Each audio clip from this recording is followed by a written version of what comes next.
In the late 1970s, Minnesota's heartland was shaken by a string of brutal murders that terrified entire communities. Families were shattered, and promising lives were callously extinguished. What had started as separate tragedies would later be connected by one name, Joseph Donald Tour Jr., a ruthless killer who stalked and killed his victims with impunity. This is the poignant tale of his victims, the relentless pursuit of justice, and the scandalous truths which arrived too late. Alice Hewling was a loving wife and mother. She and her husband lived simply in their Clearwater, Minnesota home. Alice was able to provide a cozy and secure home for all four of their children: Susan, Wayne, Patty, and Billy. They were a close-knit family, deeply involved in their community, in their school, and in one another's lives. Susan, 16 and the eldest, was a talented musician who often filled the house with the sounds of her piano. 13-year-old Wayne was smart and driven, interested in science and engineering.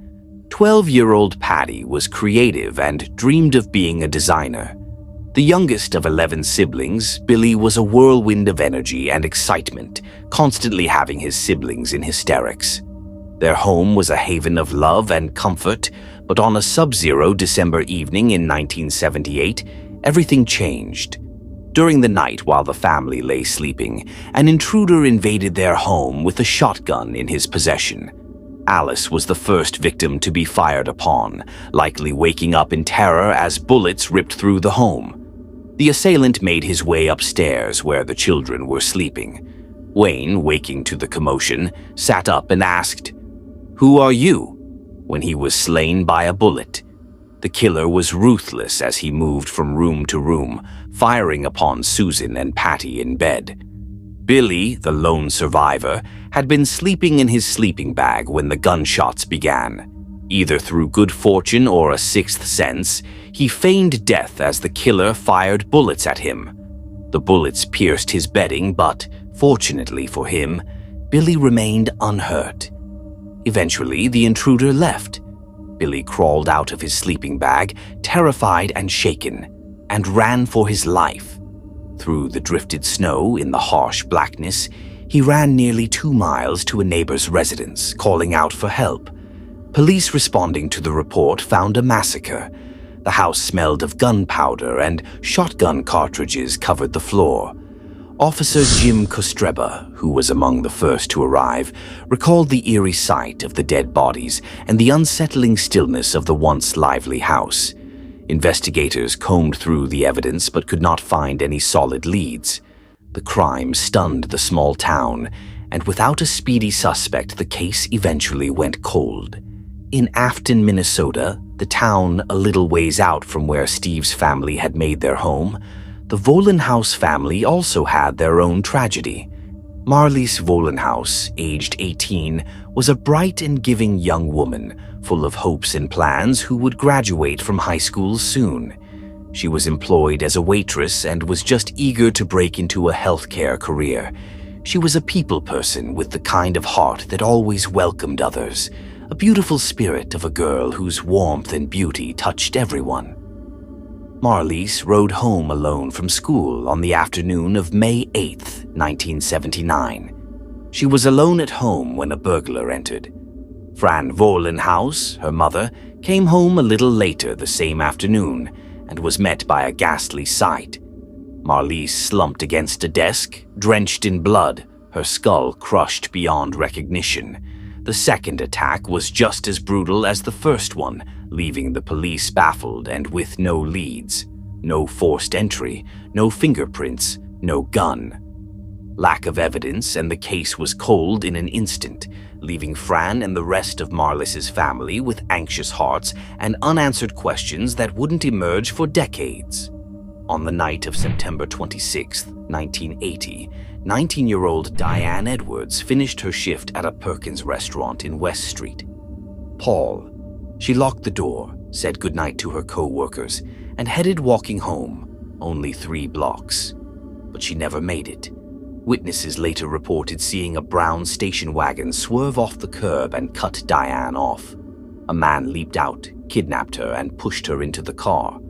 Officers were called instantly, but before the police had arrived, Diane was gone.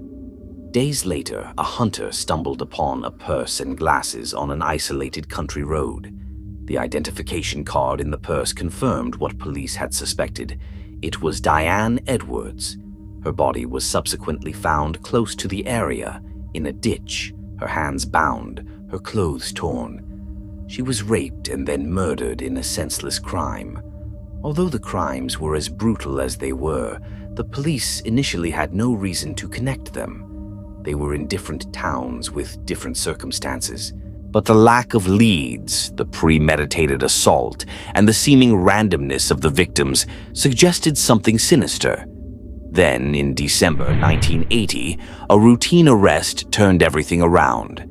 Deputy Gary Miller, responding to a report of a man harassing waitresses at a truck stop, ran a license plate check on a vehicle in the parking lot. The car had been stolen. The driver, 27-year-old drifter Joseph Donald Tour Jr., was arrested on charges of auto theft. Among the things police found in his car were disturbing notes, lists of women's names, some underlined with phrases like, "Get this one." Police did find the material disturbing, but without concrete evidence, they were unable to charge on anything else. Tura, a career criminal, had a record of violent crimes. He had gone in and out of prison for rapes and assaults, but police had not yet linked him to the still unsolved murders. He was subsequently convicted on rape charges and sentenced to decades in prison. But the victims' families still lacked answers.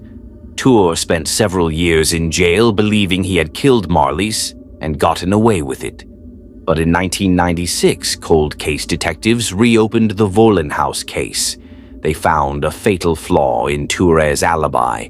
Records show he had not been at his workplace when Marlies was killed, as he had believed. This led investigators to re-examine his connection to the other murders. Through interrogation of inmates who had been imprisoned with him, police learned that Tour had boasted about his crimes, including the murder of the Hewling family and the murder of Diane Edwards. They also found letters in which he had set out details of the murders never before revealed. Tour eventually broke under pressure and confessed to some of the murders, though later retracted, claiming the confessions had been coerced. Joseph Donald Tour Jr. was indicted in 1998 for the murder of Marlies Vollenhouse. He was later convicted and sentenced to life in prison. Additional investigations led to additional convictions of Diane Edwards' murder and the Hewling family murders. For Billy Hewling, now an adult, justice came decades later on the night he lost his family. He identified a small toy Batmobile found in Tour's stolen car, a one he had as a child. It was a haunting reminder that the man who killed his family had been sitting right beside him all along. Tour was given multiple life sentences without parole. He remains incarcerated at the Minnesota Correctional Facility in Stillwater, where he will remain for the rest of his life. For the families of the victims, the convictions were some degree of closure, although the pain of their loss would never subside. Their loved ones had been lost in acts of unimaginably, their future taken away. But in the end, justice prevailed, so that the monster who had done it would not be able to harm another innocent soul again. The case of Joseph Donald Tour Jr. serves as a chilling reminder of the evil lurking just beneath the facade of what may be seemingly peaceful communities. His offenses remained unsolved for several years, reducing families to shattered remnants and communities traumatized by the absence of justice. The massacre of the Hewling family, the atrocious killing of Marlies Vollenhouse, and the meaningless kidnapping and slaying of Diane Edwards were all acts of random violence that annihilated lives. But through tenacious investigative reporting and the relentless efforts of those who would not let these crimes be forgotten, the truth was finally revealed. For Billy Hewling, The lone survivor of the slaughter of his family, justice came too late to save the lives of his loved ones, but it ensured that their killer would never again be at liberty. For Fran Vollenhouse, the years of sorrow and unanswered questions about her daughter's killing were balanced by the bittersweet comfort of knowing the man responsible was finally behind bars. And for the many others who were affected by Tour's crimes, the convictions were a degree of closure, though the wounds linger. Tour is now serving multiple life sentences at Minnesota's Stillwater Correctional Facility, where he will probably spend the remainder of his days behind bars. Although he has never expressed sincere remorse, his reign of terror was ended by hard-working police officers and victim families who never lost hope in seeking justice. This is a tribute to the power of cold case work. The breakthroughs of forensic science, improved investigative techniques, and the pure determination of those seeking justice can bring long-buried secrets to light. But for every case closed, there are hundreds that remain open, families still waiting, still hoping. Let this serve as a call to action. If you possess some knowledge regarding an unsolved crime, no matter how trivial, it can be that which will prove to be the last piece that will provide justice to a grieving family. Give money to groups working on solving cold cases, raise your voice in favor of financing forensic advancement, and remember the names of victims whose lives were stolen. Justice delayed is not justice denied, but it is supported by the dedication of those who will not let it perish. Lisa Gadenzi was a woman full of ambition, dreams, and devotion to her children. She had her entire future mapped out, a future that involved service to her country, a career in law, and a stable life for her 2 daughters. But on the day she was supposed to report for officer training school at Fort Lee, she vanished. For 13 long years, her family searched for answers. They pushed investigators, chased leads, and refused to let Lisa's name be forgotten. And in the end, their relentless pursuit of the truth uncovered a web of lies, a chilling cover-up, and a man desperate to escape his past. Lisa was the kind of woman who refused to let life's setbacks define her. Growing up, she was smart, determined, and independent. She graduated from high school with big plans, but like many young adults, she took a detour before finding her true calling. She moved to West Palm Beach, Florida, where she found a job at an auto body shop. That's where she met Jim Burdett, her boss at the time. Their work relationship turned into something more, and before long, Lisa was pregnant. At just 21 years old, she married Jim, and in 1985, they welcomed a baby girl, Leah. Lisa poured every ounce of her energy into raising her daughter, but as much as she loved being a mother, her marriage wasn't built to last. By 1989, she and Jim had divorced. Lisa moved to Virginia with Leah, eager to start fresh. That's when she met Lawrence Gadenzi. He was a tow truck driver, charming and good-looking, and Lisa fell fast. It wasn't long before she was telling friends she was pregnant again. She and Lawrence had a daughter together, Shelby, and soon after they married. But Lisa wasn't content with just being a wife and mother. She had bigger goals. She wanted to be a lawyer. She had a plan: enlist in the army, go to school, and eventually become a JAG officer. It was the first step toward her dream. In 1994, she took that step, joining the army with full support from her family. But on the day she was supposed to start officer training school at Fort Lee, Lisa never showed up. When Lisa failed to report for training, the army immediately classified her as AWOL. But her family knew better. Lisa wouldn't just disappear. She had 2 children, she had a plan. She wasn't the type to abandon everything she worked so hard for. Something was wrong. Her husband, Lawrence, told investigators that he had dropped Lisa off at a bus station in Richmond so she could take a bus to Fort Lee. It was an odd detail. Fort Lee was just 30 minutes from their home. Why would he drive her 45 minutes to a bus station just for her to take another 30-minute trip? Still, there was no evidence to suggest foul play. Nobody. No crime scene. Just a missing mother and a husband who seemed eager to move on. Lisa's family refused to accept that she was gone without a trace. They pushed the police to keep looking. They hired private investigators. They searched for any sign of her. But years passed, and the case grew cold.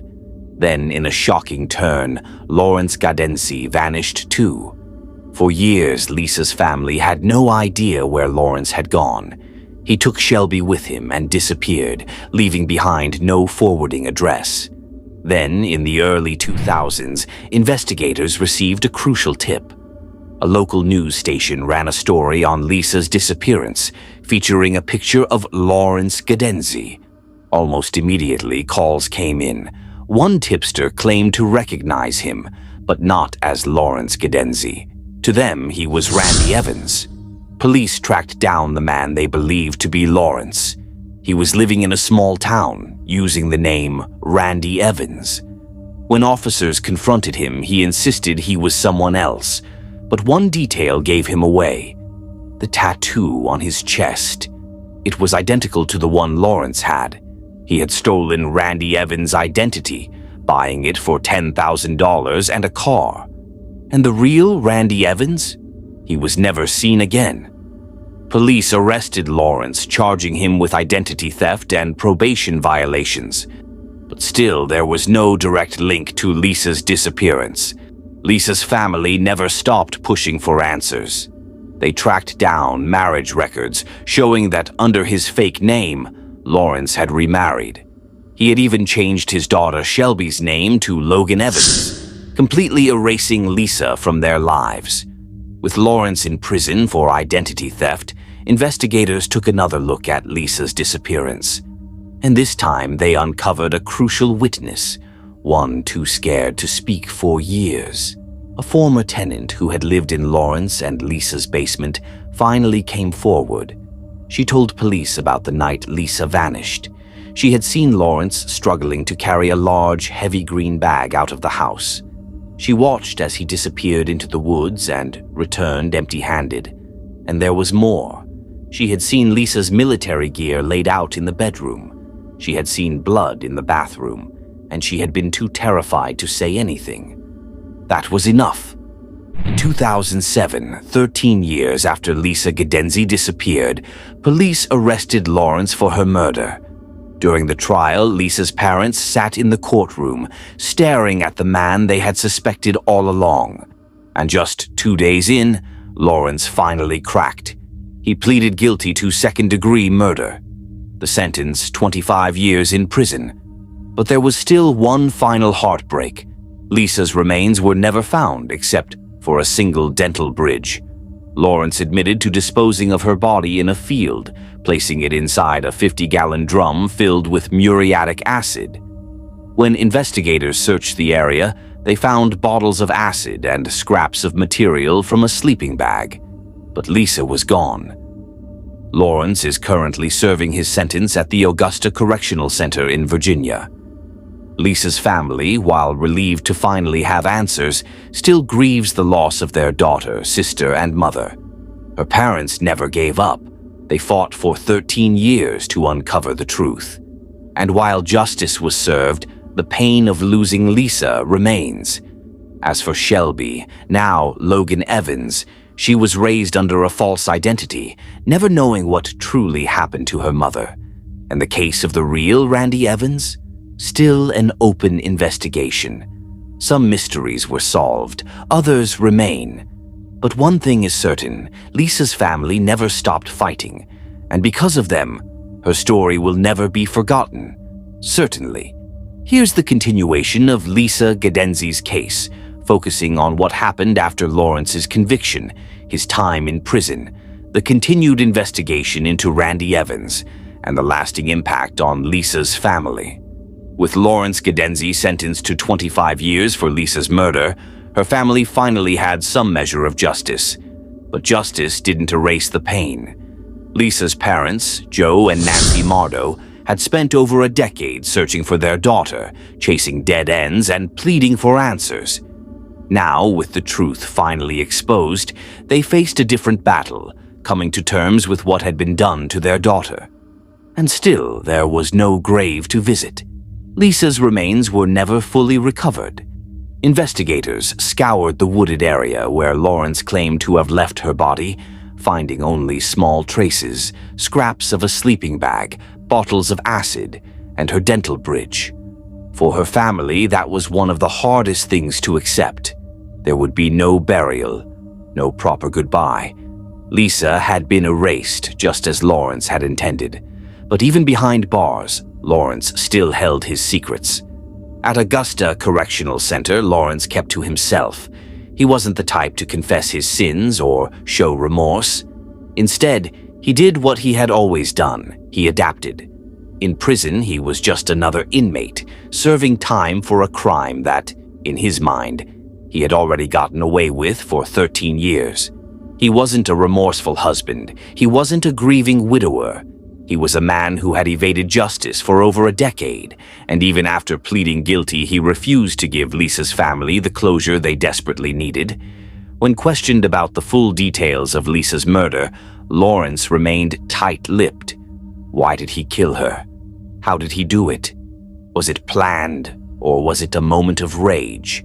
He never gave them those answers. Instead, he spent his days behind bars, serving his time, refusing to admit more than he had to. But Lisa's family wasn't done fighting. Lisa wasn't the only person in this story who vanished. The real Randy Evans, the drifter whose identity Lawrence had stolen, was also missing. Investigators had long suspected that Lawrence's ability to disappear so completely was no coincidence. He hadn't just assumed Randy's identity, he had erased Randy from existence. But without a body, without direct evidence, police couldn't prove what happened. Still, the case remained open. Interviews were conducted. Old files were re-examined. Investigators knew that if Lawrence was capable of killing Lisa, he was capable of killing Randy. Some believed that Lawrence had befriended Randy, earning his trust before making a deadly move. Others speculated that Randy had agreed to sell his identity for money, only to realize too late what kind of man he was dealing with. No one had seen Randy in years. No friends, no family, no trace of his existence past the point when Lawrence assumed his name. The deeper investigators dug, the more they realized that the story of Lisa Gadenzi's murder might only be part of Lawrence's dark past. While Lisa's family fought for justice, there was one person caught in the middle of everything. Lisa's youngest daughter, Shelby. Or rather, Logan. For years she had lived under the name Logan Evans, never knowing that her entire identity had been built on a lie. Lawrence had taken her and disappeared, raising her in a world where her mother simply never existed. But the truth had a way of surfacing. As she grew older, she learned the full extent of what her father had done. The lies, the murder, the deception, everything came crashing down. Lisa's family wanted desperately to reconnect with her, to tell her about the mother she never truly got to know. But it wasn't that simple. For Logan, the truth was overwhelming. The man who raised her, the man she called her father, was a murderer. The mother she had been told was gone had been stolen from her in the most horrific way possible. Rebuilding those connections wasn't easy. She had been manipulated for years, and suddenly, she was faced with the weight of everything that had been kept from her. For Lisa's family, it was a bittersweet battle, winning justice for Lisa, but still feeling like they had lost Logan in the process. In the years that followed Lawrence's conviction, Lisa's case continued to be studied, analyzed, and remembered. Detectives kept pushing for answers about Randy Evans, hoping to uncover the final piece of the puzzle. Lisa's family fought to keep her memory alive, ensuring that her daughters knew who she really was, not just a victim, but a woman full of ambition, love, and determination. And Lawrence? He remains in prison, serving out his sentence, knowing that no matter what he does, he can never escape the truth. For 13 years, He thought he had gotten away with murder. But in the end, the truth caught up to him. Justice came late, but it came. And for Lisa's family, that was the only thing that mattered. Lisa Gadenzi's case is a haunting reminder of how easily a life can be stolen, not only through an act of violence, but also through years of lies, manipulation, and evasion. Though her family finally found justice after more than a decade of searching, the pain of what happened to Lisa, the love she lost, the future she never had, and the absence of closure for her remains can never be fully erased. Lawrence Gadenzi may be behind bars, but the truth still lingers in the dark corners of this story, of the man who stole an identity, of the girl who lived a lie, and of a family who never gave up on bringing their daughter home. The tragedy of Randy Evans, still a mystery to this day, reminds us that the battle for truth is never simple, and sometimes justice is a process, not a finality. The story doesn't end with Lawrence's conviction or with Lisa's family's grief. It's a story that carries a greater purpose, to remind us that every missing person, every unsolved case, is more than just a statistic. They are lives full of potential, love, and dreams lost to the cruelty of others. While Lisa's case might have been resolved, there are still countless unsolved mysteries out there, and there are still victims whose stories have yet to be heard. If you or someone you know is facing a similar fight for justice or grappling with the effects of loss, don't stay silent. Support your local law enforcement in their efforts to solve cold cases, become an advocate for those who can no longer advocate for themselves, and most importantly, never forget that truth and justice are worth fighting for, no matter how long it takes. Together, we can bring closure to the families still searching for answers. Share their stories, raise awareness, and keep the fight alive. Because, in the end, every life matters, and every story deserves to be told. If you have information that could help solve a cold case, or if you want to support missing persons' families, reach out to local organizations or law enforcement. Justice is a community effort. Be part of it.